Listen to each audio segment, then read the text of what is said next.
Chapter 14. A Note of Invitation. The next day was the 9th of November. I awoke after a long sleep of 12 hours. Conseil came, according to custom, to know how I had passed the night and to offer his services. He had left his friend the Canadian sleeping like a man who had never done anything else all his life. I let the worthy fellow chatter as he pleased, without caring to answer him. I was preoccupied by the absence of the captain during our sitting of the day before, and hoping to see him today.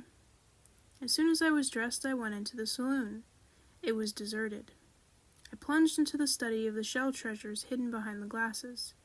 I reveled also in great herbals filled with the rarest marine plants, which, although dried up, retain their lovely colors.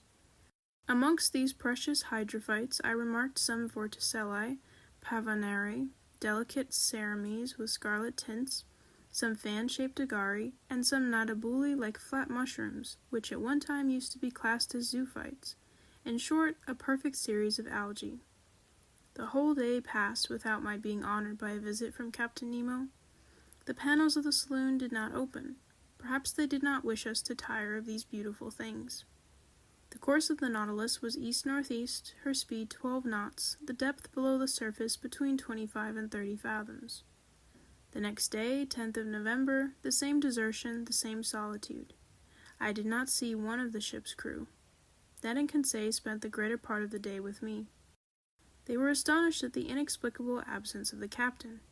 Was this singular man ill? Had he altered his intentions with regard to us? After all, as Conseil said, we enjoyed perfect liberty, we were delicately and abundantly fed, our host kept to his terms of the treaty. We could not complain, and, indeed, the singularity of our fate reserved such wonderful compensation for us that we had no rights to accuse it as yet. That day I commenced the journal of these adventures, which has enabled me to relate them with more scrupulous exactitude and minute detail. I wrote it on paper made from the Zostera marina. 11th November, early in the morning. The fresh air spreading over the interior of the Nautilus told me that we had come to the surface of the ocean to renew our supply of oxygen. I directed my steps to the central staircase and mounted the platform. It was 6 o'clock. The weather was cloudy, the sea gray but calm. Scarcely a billow. Captain Nemo, whom I hoped to meet, would he be there? I saw no one but the steersman imprisoned in his glass cage. Seated upon the projection formed by the hull of the pinnace, I inhaled the salt breeze with delight.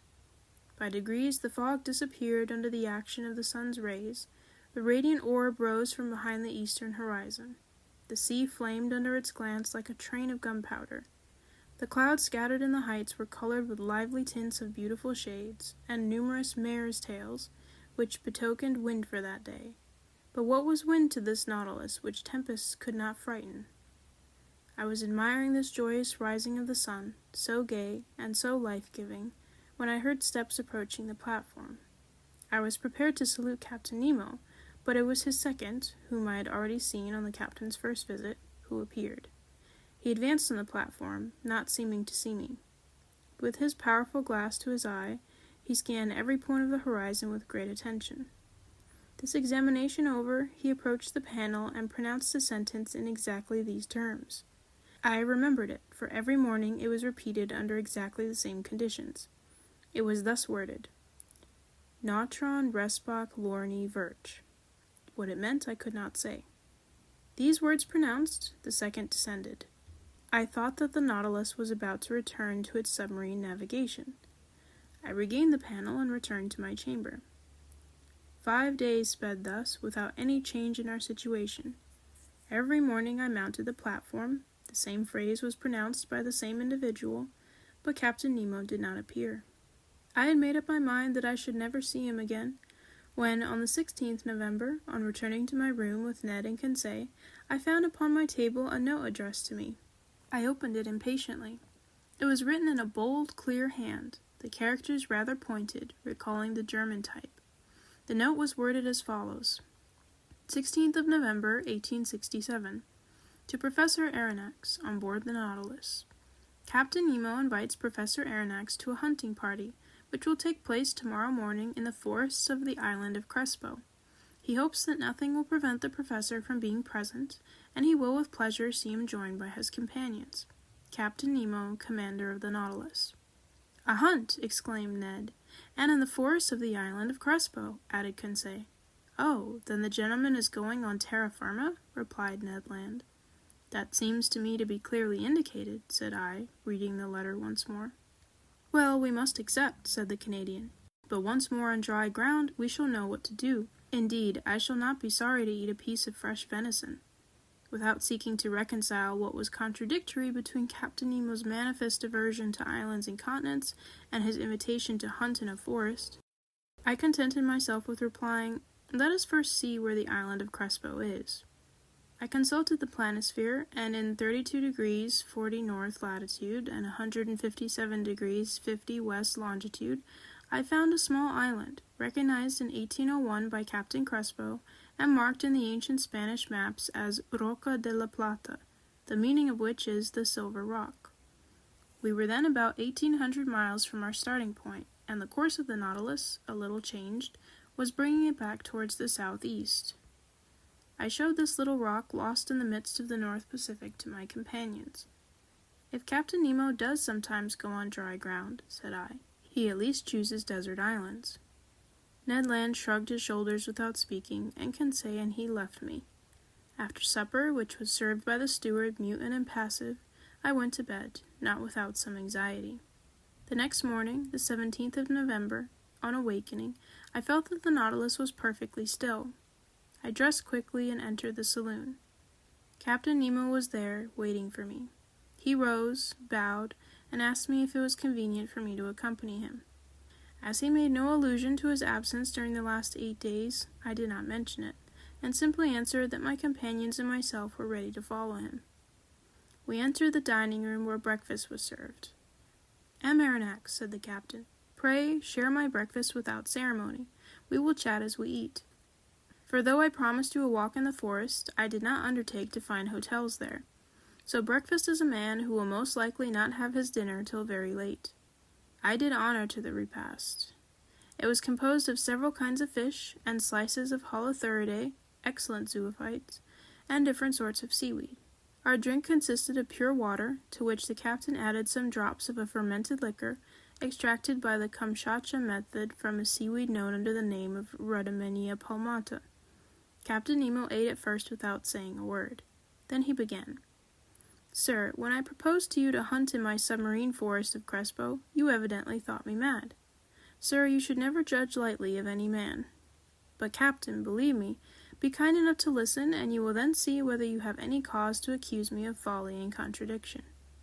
I listen. "You know as well as I do, Professor, that man can live under water, providing he carries with him a sufficient supply of breathable air. In submarine works, the workman, clad in an impervious dress, with his head in a metal helmet, receives air from above by means of forcing pumps and regulators." "That is a diving apparatus," said I. "Just so, but under these conditions the man is not at liberty. He is attached to the pump which sends him air through an india rubber tube, and if we were obliged to be thus held to the Nautilus, we could not go far." "And the means of getting free?" I asked. "It is to use the Rouquayrol apparatus, invented by 2 of your own countrymen, which I have brought to perfection for my own use, and which will allow you to risk yourself under these new physiological conditions without any organ whatever suffering. It consists of a reservoir of thick iron plates, in which I store the air under a pressure of 50 atmospheres. This reservoir is fixed on the back by means of braces, like a soldier's knapsack. Its upper part forms a box in which the air is kept by means of a bellows, and therefore cannot escape unless at its normal tension. In the Rouquayrol apparatus, such as we use, 2 india-rubber pipes leave this box and join a sort of tent which holds the nose and mouth. One is to introduce fresh air, the other to let out the foul, and the tongue closes one or the other according to the wants of the respirator. But I, in encountering great pressures at the bottom of the sea, was obliged to shut my head, like that of a diver in a ball of copper, and it is to this ball of copper that the 2 pipes, the inspirator and the expirator, open." "Perfectly, Captain Nemo, but the air that you carry with you must soon be used. When it only contains 15% of oxygen, it is no longer fit to breathe." "Right. But I told you, Aronnax, that the pumps of the Nautilus allow me to store the air under considerable pressure, and on those conditions the reservoir of the apparatus can furnish breathable air for 9 or 10 hours. I have no further objections to make, I answered. I will only ask you one thing, Captain. How can you light your road at the bottom of the sea? With the Ruhmkorff apparatus, Aronnax. One is carried on the back, the other is fastened to the waist. It is composed of a Bunsen pile, which I do not work with bichromate of potash, but with sodium. A wire is introduced which collects the electricity produced and directs it towards a particularly made lantern. In this lantern is a spiral glass which contains a small quantity of carbonic gas. When the apparatus is at work, this gas becomes luminous, giving out a white and continuous light. Thus provided, I can breathe and I can see. Captain Nemo, to all my objections you make such crushing answers that I dare no longer doubt. But if I am forced to admit the Rouquayrol and Ruhmkorff apparatus, I must be allowed some reservations with regard to the gun I am to carry. But it is not a gun for powder, answered the captain. Then it is an air gun. Doubtless. How would you have me manufacture gunpowder on board without either saltpeter, sulfur, or charcoal? Besides, I added, to fire under water in a medium 855 times denser than the air, we must conquer very considerable resistance. That would be no difficulty. There exist guns, according to Fulton, perfected in England by Philip Coles and Burley, in France by Furcy, and in Italy by Landi, which are furnished with a peculiar system of closing, which can fire under these conditions. But I repeat, having no powder, I use air under great pressure, which the pumps of the Nautilus furnish abundantly. But this air must be rapidly used? Well, have I not my Rouquayrol reservoir, which can furnish it at need? A tap is all that is required. Besides, Aronnax, you must see yourself that, during our submarine hunt, we can spend but little air and but few balls.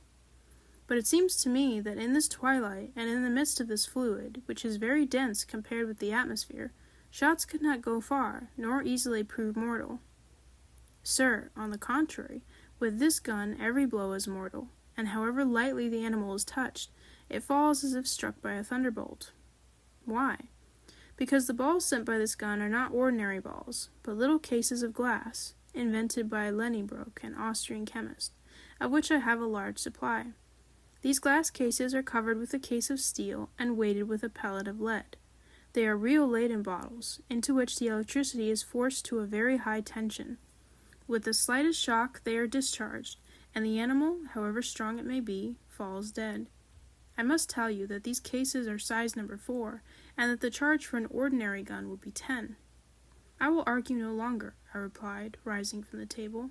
I have nothing left me but to take my gun. At all events, I will go where you go. Captain Nemo then led me aft, and in passing before Ned's and Conseil's cabin, I called my 2 companions, who followed immediately. We then came to a kind of cell near the machinery room, in which we were to put on our walking dress.